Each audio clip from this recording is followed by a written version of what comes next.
우리 모두에게 임하기를 예수님의 이름으로 축원해 드립니다. 오늘 말씀은 사도행전 10장 36절에서 48절 말씀을 근거로 예수로 채워질 때 역사가 일어난다라는 제목으로 하나님 말씀 증거하겠습니다. 성령이 이끄는 교회 사도행전 강의 42번째 시간입니다. 하나님은 그릇을 사용하십니다. 그릇을 만드시고 그릇을 사용하십니다. 저와 여러분들이 바로 그릇입니다. 하나님의 일을 하실 때 그냥 하나님께서 뿅 하고 일하시는 것이 아니라 하나님께서 직접 무엇인가를 행하시는 것이 아니라 반드시 사람을 통해서 일하신다는 것입니다. 그런데 아무 사람이나 붙들고 사용하는 것이 아니라 그 사람을 하나님께서 만드시고 그 그릇 안에 하나님께서 무엇인가를 부어주시고 하나님의 일을 진행하신다는 것입니다. 성경은 큰 집에 금그릇과 은그릇이 있지만 하나님께서 쓰시는 그릇은 깨끗한 그릇이다 이렇게 말씀하고 있죠. 나무 그릇도 있고 여러 가지 그릇이 있지만 하나님께서 쓰시는 그릇은 바로 깨끗한 그릇이다라는 것입니다. 깨끗한 그릇은 하나님께서 여러 그릇을 보면서 어떤 그릇이 깨끗한가 이렇게 보고 깨끗한 그릇을 쓰는 것이 아니라 하나님께서 그 그릇을 깨끗하게 하시는 것이죠. 우리도 마찬가지입니다. 그릇이 있으면 더러운 그릇이 있으면 어떻습니까? 설거지를 해서 그걸 쓰는 것이 아닙니까? 사람도 마찬가지입니다. 그냥 더러운 그릇은 버리고 깨끗한 그릇을 골라서 쓰는 것이 아니라 더러운 그릇이 있으면 그것을 옛날에 자승물그릇이라고 제 어머니는 그렇게 말씀하셨는데 그 설거지 통에다가 넣고 씻고 그것을 쓰는 것 아닙니까? 우리도 마찬가지입니다.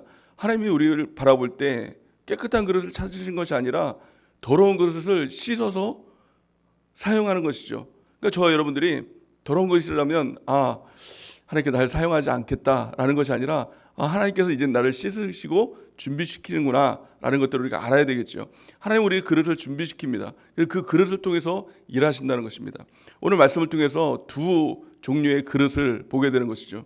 첫 번째는 고넬료라는 이방인을 하나님께서 쓰시기를 원하시고 또 베드로라는 그릇을 쓰기를 원하셨다는 것입니다. 그 그릇을 어떻게 준비시켰나 우리가 살펴보면 고넬료라는 사람은 한계가 있는 사람이었죠. 어떤 한계가 있었습니까? 이 당시 때는 이방인들에게 복음이 증거되지 않은 시대였습니다. 그런데 어떻게 어떤 영문인지 모르지만 그가 하나님을 알게 됐습니다. 하나님을 믿게 됐다는 것입니다. 그런데 그 하나님을 경외하면서 구제하면서 하나님의 뜻대로 살아가는 그의 모습을 볼 수가 있는 것이죠. 또 그의 직업을 보면 이달리아 부대 그 장교다라고 이렇게 성경 말씀하고 있는데 이달리아라는 것은 이탈리아라는 것이죠. 그러니까 로마 군대의 본진을 이야기하는 것입니다. 군율이 세기로 아주 정평이 나 있던 그런 부대의 장교 출신입니다. 어떻습니까? 군율이 세다는 것은 어떤 규율이 많다는 것이죠. 그러니까 하나님을 믿기에 너무 힘든 그 환경 가운데 있었다는 것입니다. 그럼에도 불구하고 그는 한계를 뛰어넘습니다. 이방인이라는 한계를 뛰어넘죠. 또 어떤 군대 장관이라는 예수님을 믿기 힘든 그런 장벽을 뛰어넘는 그의 그릇을 준비하는 것을 볼 수가 있는 것입니다. 우리도 예수님을 믿으면서 여러 가지 장벽을 만날 때가 있습니다. 예수님을 믿고 또 예배드리기 힘든 어려운 장벽들을 만날 때가 있죠. 기도하기 힘든 장벽들을 만날 때가 있습니다. 근데 그 장벽들을 뛰어넘는 것이 그릇이 준비되는 것이다 라는 것입니다. 그래서 예수님을 믿는 것은 그래서의 믿음 가지고는 안 된다는 것입니다. 내가 그래서 예수님을 교회를 나가기가 힘들어요. 그래서 내가 예배를 다 참석하기가 힘듭니다. 그래서 내가 큐티를 하기 힘듭니다. 그래서 내가 믿음의 일기를 쓰기가 힘듭니다. 그래서 내가 전도하기 힘듭니다. 라는 것 가지고는 하나님의 그릇으로 준비되지 못한다는 것입니다. 그를 뛰어넘어야 된다는 것입니다. 그래서 그래서의 믿음이 아니라 그럼에도 불구하고 내가 하나님께 나아갑니다. 그럼에도 불구하고 내가 하나님의 명령에 순종합니다. 이것이 그릇이 준비되는 것입니다. 그 그릇을 통해서 하나님의 역사가 나타나게 되는 것입니다. 또 두 번째 베드로의 그릇이 무엇이었습니까? 베드로의 한계는 무엇이었죠? 그는 유대인이라는 한계를 가지고 있었습니다. 유대인의 특징은 편견이 있었습니다. 고정관념이 있었습니다. 그들의 편견과 고정관념은 하나님께서 이스라엘 민족을 구원한다. 이 고정관념과 편견이 있었다는 것입니다. 그래서 하나님께서 그에게 환상을 보여주죠. 먹지 못하는 음식들을 보여줍니다. 그러니까 이 레위기 11장 말씀에 보면은 먹지 못하는 음식들이 있죠. 율법적으로. 근데 그것을 보여주면서 하나님께서 그거 먹어라 이렇게 얘기를 합니다. 그러니까 베드로가 아니 그거 먹지 못하는 건데 내가 어떻게 먹습니까? 라고 했더니 하나님께서 분명히 이렇게 말씀하시는 겁니다. 아니 내가 먹으라고 했는데 그거 먹어야 되지 않겠냐? 순종해야 되지 않겠냐? 라는 것입니다. 그러니까 우리가 말씀을 지킬 때도 왜 말씀을 지킵니까? 말씀이 말씀 그대로 율법이 되면 그것은 율법주의에 빠지는 것입니다. 말씀을 지켜야 될 이유는 하나님께서 명령한 거니까 그 말씀을 지키는 것 아닙니까? 그러니까 하나님께서 명령하고 지금 다시 명령하는데 그 말씀이 하나님의 말씀이 아니라 율법을 내가 지켜야 되는 사람입니다. 그러니까 율법이 하나님의 말씀이 아니라 율법 그 자체가 된 것입니다. 그러니까 베드로에게는 그게 한계였죠. 그래서 하나님은 그 한계를 깨뜨려 주십니다. 무슨 믿음입니까? 설득당하는 믿음이에요. 그러니까 우리가 예수님을 믿은 지 몇 년이 됐다면, 예수님을 믿은 지 오래됐다면 어쩌면 이런 이 베드로와 같은 그런 한계가 있을 수가 있는 것이죠. 그런 약점이 있을 수가 있는 것이죠. 고정관념, 편견, 이거는 내가 지켜야 되는데 그것이 하나님의 말씀으로 지키는 것이 아니라 어떻게 신앙의 습관들, 종교적인 습관들로 지켜지고 있는 것들. 근데 하나님은 그것을 깨뜨립니다. 내 말을 지키는 것이야 라고 가르쳐 주는 것입니다. 그래서 이 베드로를 통해서 하나님께서 그 그릇을 준비시키는 것은 설득당하는 믿음입니다. 하나님께서 주시는 명령 앞에 내 고정관념 깨뜨리고 내 편견 깨뜨리고 내 고집 깨뜨리고 하나님 앞에서 복종하는 그 믿음, 그 지금 주시는 말씀 앞에 아멘하고 순종하며 나아갈 수 있는 믿음, 그것이 바로 우리의 그릇을 준비시키시는 하나님의 작업이라는 것입니다. 그 말씀 앞에 우리는 엎드려져야 되는 것이죠. 지금 주시는 그 말씀 앞에 아멘, 주님이 옳습니다, 내가 틀렸습니다, 이 고백 하나로 주님을 따라가는 것입니다. 예수님께서 나를 따라오려거든 너희가 무엇을 해야 된다라고 말씀하셨죠. 자기를 부인하고 자기 십자가를 져야 나를 따를 수 있다. 누구든지 나를 따를 수 있다라고 이렇게 말씀하고 있는 것입니다. 우리의 자아를 깨뜨리고 우리의 십자가를 지고 주님을 따라가는 그 은혜가 있길 바랍니다. 이것이 그릇이 준비되는 것입니다. 이 두 사람의 그릇을 통해서 하나님은 놀라운 역사를 이루어 가십니다. 누누이 말씀드렸지만 사도행전 10장의 말씀은 아주 중요한 말씀이지요.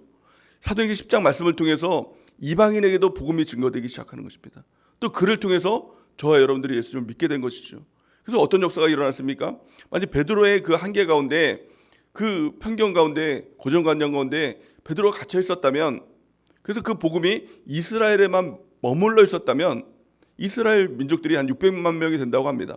600만 명은 구원의 기회가 있었겠죠.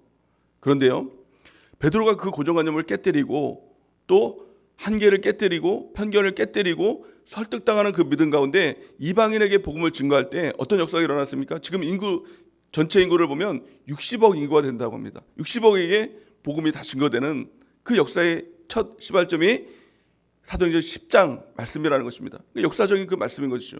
이 말씀이 있었기에, 이 역사가 있었기에, 이 베드로의 순종이 있었기에, 베드로의 이 설득당하는 믿음이 있었기에 저와 여러분들도 지금 예수님을 믿고 이 자리에서 예배를 드리면서 또 천국을 바라보면서 또 구원의 삶을 살아갈 수가 있게 된 것입니다. 그래서 그 비율로 보면 어떻습니까? 600만 명만 예수님을 믿을 수 있었던 그 베드로의 한계가 깨지고 나니까 60억 인구가 복음을 들을 수 있는 놀라운 역사들이 나타나지 않습니까? 그 확률을, 그 율을 계산해 보니까 1000배더라고요. 그러니까 우리의 한계가 깨어지면, 우리가 그릇이 준비되고 우리가 하나님께 설득당하는 믿음 가운데 하나님께 순종하며 나가면 하나님께서는 1000배 역사를 허락해 주신다는 겁니다. 내 고정관념이 있으면 나밖에 할 수 없지만, 내가 할 수 있을 것만 할 수 있지만 하나님께서 일하여 주시면 1000배 역사가 우리를 통해서 이루어지게 된다는 것입니다. 우리가 그 그릇으로 준비되는 하나님의 역사가 나타나길 원합니다. 그러기 위해서 그래서의 믿음이 아니라 그럼에도 불구하고의 믿음, 한계를 뛰어넘는 고넬료의 믿음으로 우리가 준비되는 것입니다. 또한 설득당하는 것입니다. 내가 틀렸습니다, 이 고백 하나면 되는 것이거든요. 자아를 부인한다는 것은 어려운 과정이 아닙니다. 내가 아주 죽음의 환경 가운데 그렇게 나가는 것 아닙니다. 한마디면 됩니다. 그렇습니다, 주님, 내가 틀렸습니다. 주님의 말씀이 옳습니다. 주님이 옳습니다. 이 고백 가운데 자아가 깨어지는 것입니다. 그리고 나서 주님께서 명하신 그 명령 앞에 한 걸음 순종하고 나가면 하나님께서는 하나님의 걸음으로, 1000배의 걸음으로 우리를 인도해 주시고 우리 한계가 깨어지고 하나님의 역사가 나타나는 놀라운 역사가 일어나게 되는 것이죠. 그 무엇보다 큰 축복은 하나님의 쓰임받음의 축복인 것입니다. 깨끗한 그릇으로 저와 여러분들이 쓰임받는 그 은혜가 있기를 예수님의 이름으로 간절히 축원해 드립니다. 이것이 그릇이 준비되는 것입니다. 그렇다면 그릇이 준비되었으면 반드시 필요한 것이 무엇입니까? 그 그릇에 무엇인가를 담아야 되겠죠. 그 담는 그 무엇인가가 뭘까요? 하나님께서 담기를 원하시는 그 무엇인가가 뭘까요? 그것이 바로 예수 그리스도를 담는 것입니다. 우리의 그릇은 준비되어야 됩니다. 그 그릇 위에 예수 그리스도가 담겨질 때 하나님의 역사가 나타나게 되는 것입니다. 오늘 말씀해 보니까 고넬료의 반응이 중요하죠. 사도행전 10장 25절에서 26절 말씀 보니까 이렇게 말씀합니다. 마침내 베드로가 들어올 때 고넬료가 맞아 발 앞에 엎드려 절하니 베드로가 일으켜 이르되 일어나라 나도 사람이라 하고 이렇게 얘기합니다. 고넬료도 한상 가운데 베드로를 초청해서 그의 집으로 이제 모셔드립니다. 그래서 복음을 듣기 위해서 그를 맞이하게 됩니다.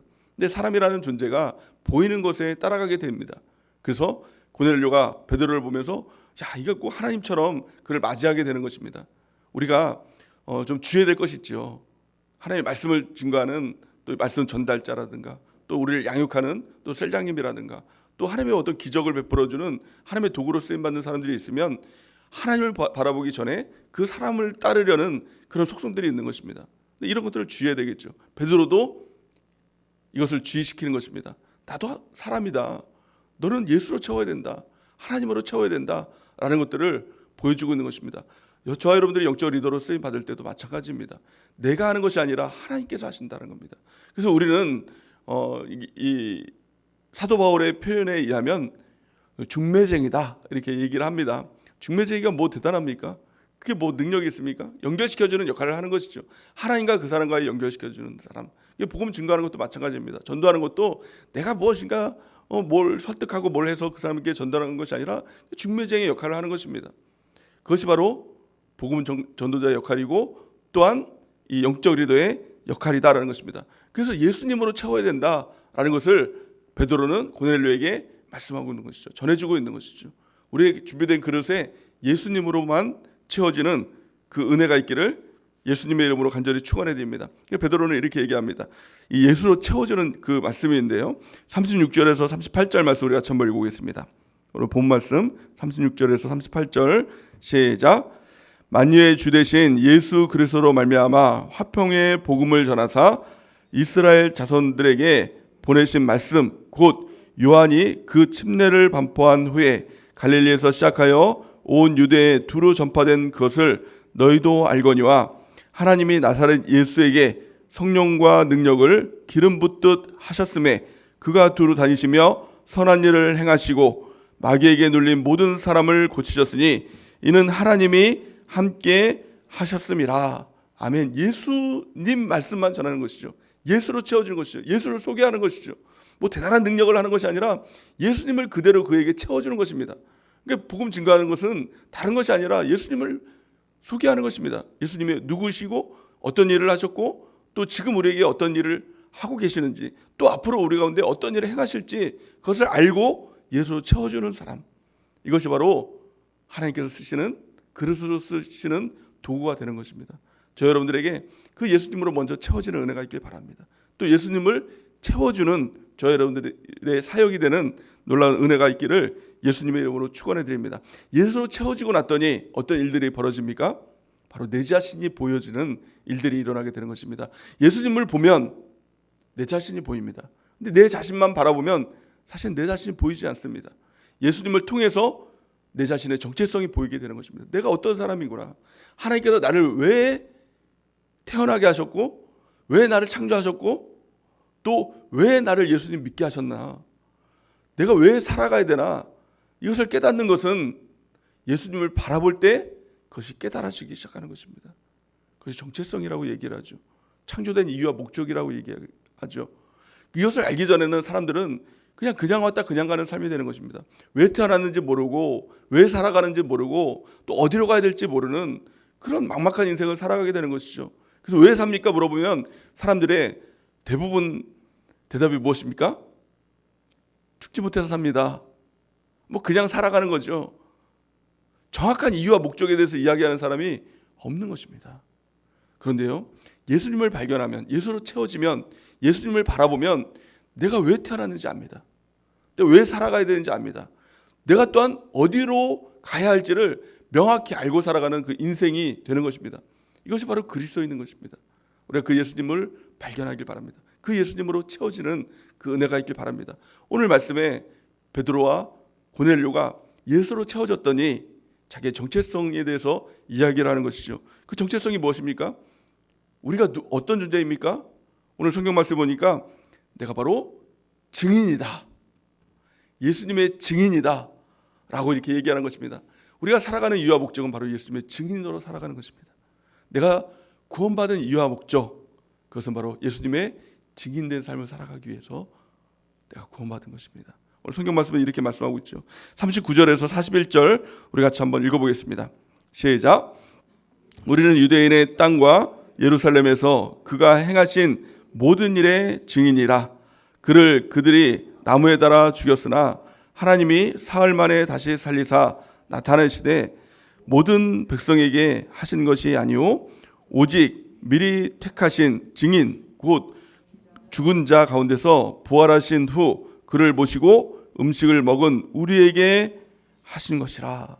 아멘. 모든 사람에게 주시는 하나님의 은혜가 아니라 하나님께서 증인된 우리에게 성령을 부어주시고 또 하나님의 예수로 채워주시는 그 은혜가 있다는 것입니다. 사도행전 1장 8절 말씀 우리 다 잘 알고 있죠.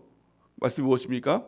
오직 성령이 너에게 임하시면 너희가 권능을 받고 예루살렘과 온 유대와 사마리아와 땅끝까지 이르러 내 증인이 되리라 하시랴. 성령 받는 이유와 목적이 무엇입니까? 성령 받고 기분 좋아지기 위해서, 내가 힐링되기 위해서, 또 성령 받고 어떤 능력을 행하기 위해서 성령 받는 것이 아니라 성령 받으면 증인이 되는 것입니다. 증인이 무엇입니까? 우리의 정체성이죠. 성령 받으면 내가 누구이구나, 내가 뭘 해야 될 사람이구나, 이것이 깨달아지기 시작한다는 것입니다. 그리고 그 이유와 목적대로 살아갑니다. 성령 받기 전에는 이유와 목적을 모르기 때문에 세상 사람들이 살아가는 이유와 목적 가운데 살아가죠. 세상 사람들은 돈 벌기 위해 살아갑니다. 돈 벌어서 뭐 하려고요? 돈 벌어서 집 사지, 돈 벌어서 차 사지, 돈 벌어서 뭐 행복하게 살지. 그래서 뭐 하려고? 집 사서 뭐 하려고? 차 사서 뭐 하려고? 행복하게 살아서 뭐 하려고? 행복하게 죽으려고. 그러니까 사람들이 사는 이유와 목적은 결국에는 죽으려고 사는 것이죠. 그런데 성령이 임하면 뭐 하려고 삽니까? 나를 위해 살아가는 삶이 아니라 예수 위해 살아가는 삶이다. 또 나의 모든 삶은 내가 나를 위해서 먹고 사는 것이 아니라 하나님께서 채워주시는 삶이다. 먼저 그의 나라와 의를 구하라. 그러면 이 모든 것을 너에게 더하시리라. 나는 주님을 위해서 살고 주님은 나를 위해서 채워주는 삶. 이것이 가장 이상적인 바로 그리스도인의 삶이 되는 것입니다. 너무나 행복한 삶이죠. 너무나 가치 있는 삶이죠. 우리 주님께서 천국문 앞에서 잘했다, 충성된 종아 라고 말할 수 있는 삶이 되는 것입니다. 저 여러분들에게 성령의 충만함이 부어지는 은혜가 있길 바랍니다. 하나님의 권능이 임하는 그 은혜가 있길 바랍니다. 그래서 여러분들도, 저와 여러분들이 예루살렘과 온 유대와 사마리아와 땅끝까지 이르러 하나님께서 우리를 창조하신 이유와 목적대로 증인된 삶을 살아가는 그 은혜가 우리 가운데 넘치기를 예수님의 이름으로 축원해 드립니다. 그 증인이라는 것은 무엇입니까? 증인은 그냥 없는 것 말하는 사람이 증인이 아닙니다. 내가 체험한 것, 내가 경험한 것, 그것을 말하는 사람이죠. 그렇다면 우리가 예수님에 대해서 말할 때도 그냥 공부한 것, 내가 지식으로 아는 것, 그것을 얘기하는 것이 아닙니다. 내가 경험한 예수님, 내가 만난 예수님, 그것을 이야기하는 것입니다. 여러분들은 어떤 예수님을 만나셨나요? 여러분들은 어떤 예수님을 경험하셨나요? 우리가 경험한 예수님은 십자가의 예수님이죠. 또한 부활의 예수님, 그 예수님을 경험하고 만난 것이죠. 십자가 부활의 예수님이 무엇입니까? 예수님이 십자가에 달려 돌아가셨다. 내가 그것에 대해서 알아요. 또 부활하신 예수님에 대해서 알아요. 그 지식을 이야기하는 것이 아니라 그 십자가가 내게 경험이 되었다는 것입니다. 그 부활이 나에게 경험된 사건이냐는 것입니다. 이것이 너무 중요한 것입니다. 십자가가 경험되었다는 것이 무엇입니까? 예수님이 십자가에 2000년 전에 죽으실 때 예수님만 죽으신 것이 아니라 나도 예수님과 함께 죽은 존재다. 나의 죄악도, 나의 세상도, 나의 모든 자아도 예수님과 함께 죽은 존재다라는 것을 우리가 경험하는 것입니다. 또 부활하셨다는 것은 무엇입니까? 나는 그냥 죽고 끝난 존재가 아니라 예수님의 부활하실 때 나로 부활된 것이 아니라 예수님으로 내가 다시 태어났다는 것입니다. 예수님과 함께 내가 다시 태어난 존재다. 이것이 부활의 사건인 것이죠. 그것을 가장 잘 설명해 준 바로 성경 구절이 갈라디아서 2장 20절 말씀입니다. 같이 한번 읽어보겠습니다. 시작. 내가 그리스도와 함께 십자가에 못 박혔나니 그런즉 이제는 내가 사는 것이 아니요 오직 내 안에 그리스도께서 사시는 것이라. 이제 내가 육체 가운데 사는 것은 나를 사랑하사 나를 위하여 자기 자신을 버리신 하나님의 아들을 믿는 믿음 안에서 사는 것이라.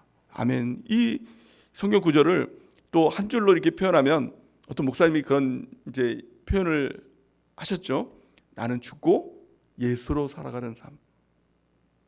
이제는 내가 사는 삶이 아닙니다. 나로서 살아가는 삶이 아닙니다. 정욕으로 살아가는 삶이 아닙니다. 이 땅에 이유와 목적을 없이 살아가는 삶이 아니라 예수로 살아가는 삶.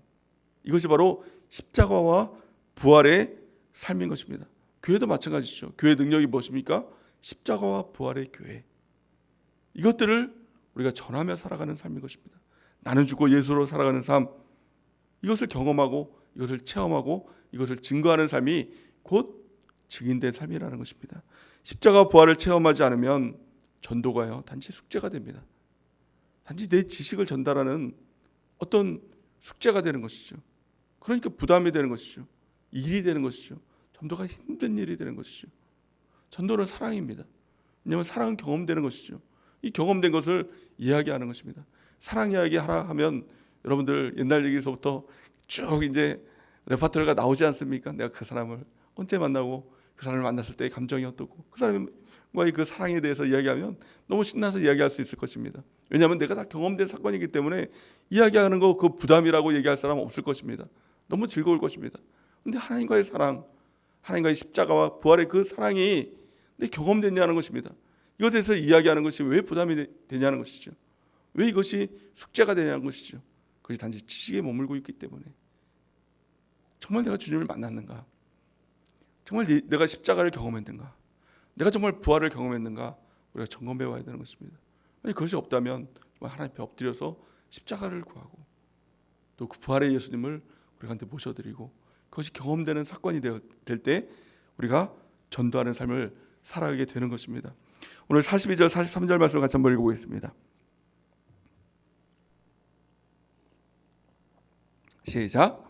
우리에게 명하사 백성에게 전도하되 하나님이 살아있는 자와 죽은 자의 재판장으로 정하신 자가 곧 이 사람인 것을 증언하게 하셨고 그에 대하여 모든 선지자도 증언하되 그를 믿는 사람들이 다 그의 이름을 힘입어 죄사함을 받는다 하였느니라.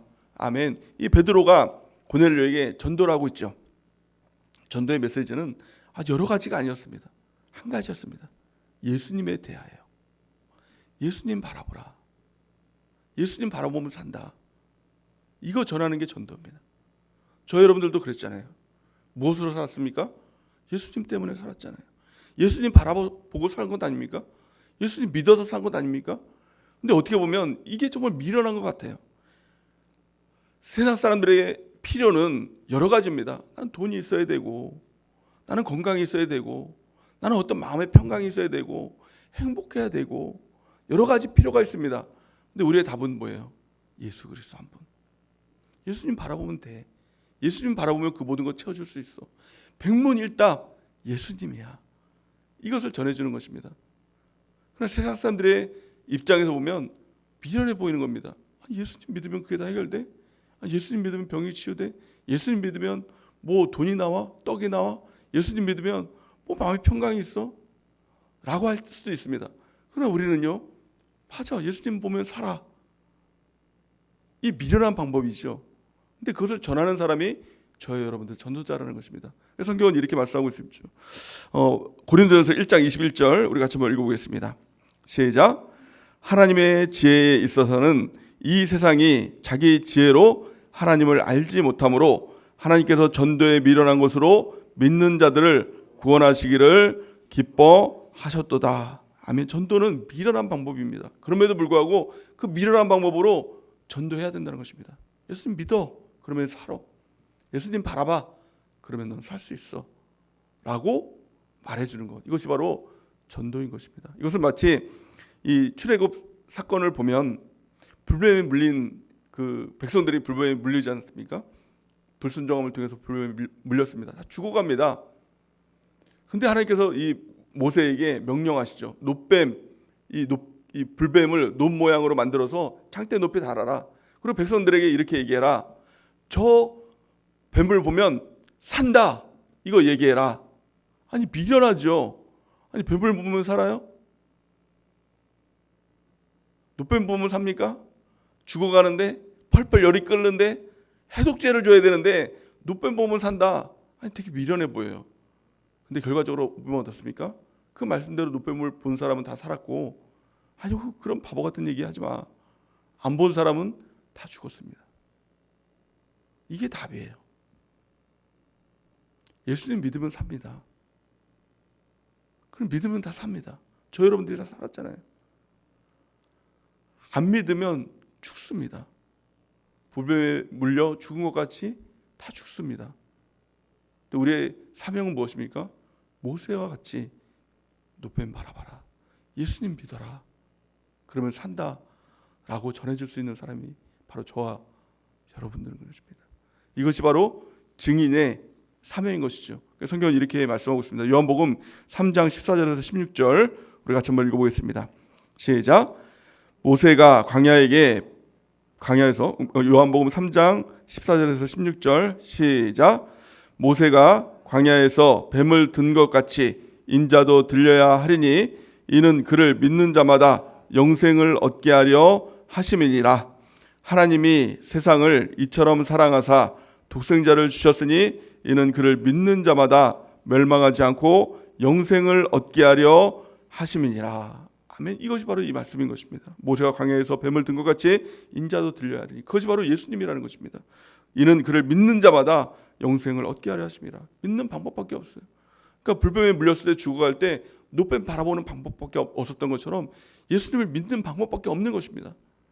우리는요 그것을 전하는 것입니다.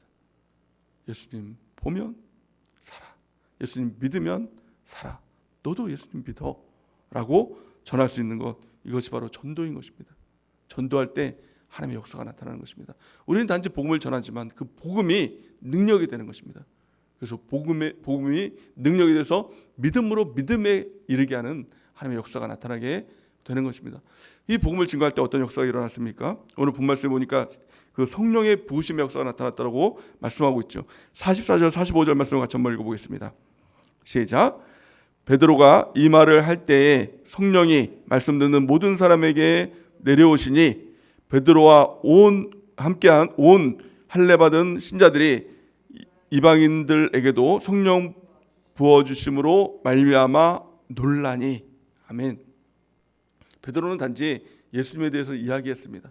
뭐 크게 뭐가 한 것 없죠. 단지 예수님, 자기가 알고 있는 예수님, 십자가의 예수님, 부활의 예수님, 그 예수님에 대해서 증거했습니다. 근데 어떤 역사가 일어났습니까? 이 말을 할 때 성령이 말씀 듣는 모든 사람들에게 내려왔다라는 것입니다. 우리의 역할은 단지 복음 증거하는 것입니다. 그러면 그때부터 하나님이 일하시는 겁니다. 내가 일하는 게 아니라 하나님이 일하시는 것이죠. 성령이 임하게 되고 성령이 역사되게 되는 것이고, 그를 통해서 침례의 역사, 구원의 역사, 그 천국의 역사가 일어나게 되는 것입니다. 우리가 그 그릇으로 먼저 준비되어야 됩니다. 고넬료와 같이 한계를 뛰어넘는 그 그릇으로 우리가 준비되는 은혜가 있길 바랍니다. 또 베드로와 같이 하나님께 설득당하고 아멘하고 순종하고 그 길을 걸어가는 그 은혜가 있길 바랍니다. 하나님 우리를 사용하시길 원하십니다. 우리를 통해서 또 다른 영혼이 구원받기를 원하시고, 우리를 통해서 하나님의 놀라운 천배나 되는 그 역사가 이루어지기를 원하시는 것입니다. 우리 하나님께서 우리를 준비시킬 때 한계를 뛰어넘는 믿음으로 준비되는 귀한 축복이 있길 원합니다. 무엇보다도 우리는 설득당해야 됩니다. 내가 틀렸음을 인정하고 주님의 말씀이 옳습니다 라고 인정하고 아멘하고 그 순종의 길을 걸어갈 때 우리를 통해서 하나님의 놀라운 복음의 역사, 하나님의 기적의 역사, 능력의 역사, 하나님이 우리를 통해서 드러나는, 하나님의 영광이 우리를 통해 드러나고 하나님이 우리를 통해서 천국문을 여는 그 역사들을 이루시기를 원하시는 것입니다.